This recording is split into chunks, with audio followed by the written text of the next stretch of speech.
The commander rides into Pontius Pilate's castle on horseback.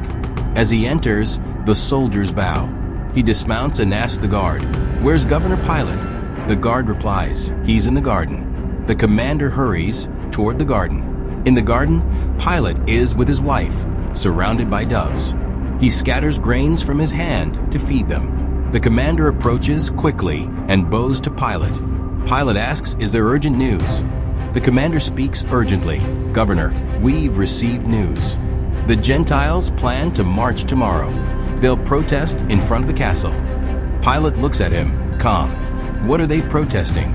Commander says angrily, "If those Gentiles die, they should have the right to be buried. The government should provide the land for them." Pilate smiles slightly. "That seems like a fair demand. If we give them land, the issue will be resolved." The commander stiffens. This is an act against the Jews. This may anger the Jews, and it might spark a riot. We need to act carefully. Pilate looked at him intently and asked, "I understand. What should I do now?" The commander responds firmly, "We must stop the march. We can't allow this protest to happen." Immediately, Pilate speaks calmly. Their demand is reasonable. They're fighting for their rights in a peaceful way. Let them fight. Let the Jews decide whether to give them the land or not. Do not stop the protest. Give them proper security. The commander tried to say something angrily. Pilate made a gesture to get him to leave. Then he laughs at his wife. She asks Pilate, "Don't you have the power to give them permission and land to build a cemetery?" Pilate replies, "I am the governor of Judea, but I'm not a Jew. I was sent here by the Roman Empire to put down the riots in this region. After I did that, the empire made me governor. Now I am at peace. Don't cause any trouble. Their request is reasonable, so I've allowed them to protest. Let's see if the Jews change their minds." He says this and throws the grain again. The commander rode into the Jerusalem temple on horseback after leaving Pilate's palace. He passed through the marketplace in the temple courtyard and entered the priest's council chamber. Inside, Caiaphas sat with several other priests. The commander approached, bowed, and stood before them. "What did Pilate say?" Caiaphas asked sharply. The commander replied, "He said you can't stop the rebellion. In fact, he's ordered me to provide protection for it." Caiaphas scowled. Of course he would say that. A man from a slave family. No wonder he wants to support them. One of the priests hesitated before speaking. "What harm is there in giving Barabbas some land? What if we don't interfere?" Caiaphas turned on him angrily. "Don't be foolish. If we give them space, where will it end? What will become of the honor of our Jews? The upper class must rule the lower. If everyone becomes equal, society will collapse. If the servant becomes the master, who will do your household chores? If everyone is a priest, who will pray in the temple?" Another priest spoke up cautiously. "But we were slaves once in Egypt, weren't we?"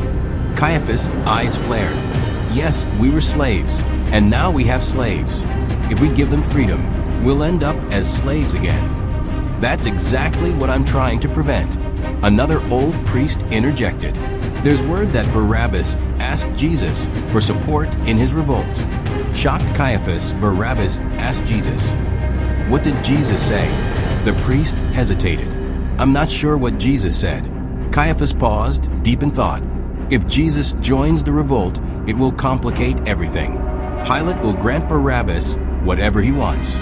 "What should I do, Commander?" The commander shook his head. "I don't know either." Caiaphas eyed him sharply. "Commander, you're a pure Jew, aren't you?" The commander bristled. "Of course I am. What doubt?" The Caiaphas asked Commander, "Should we let Gentiles rise to the level of our Jews?" The commander said, "Never."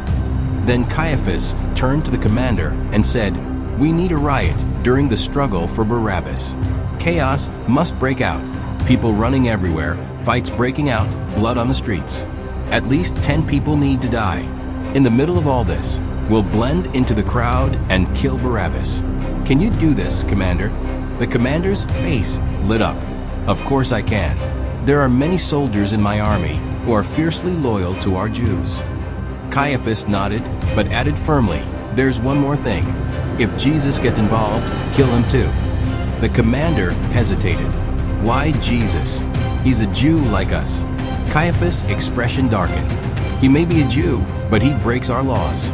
He eats and sleeps with Gentiles. He teaches them and drinks from their wells, enters their homes, and even heals them. He claims to be the Son of God. In a way, he has also become the spiritual leader of the poor and outcasts. That makes him more dangerous than Barabbas. He's a threat to our people, to our traditions.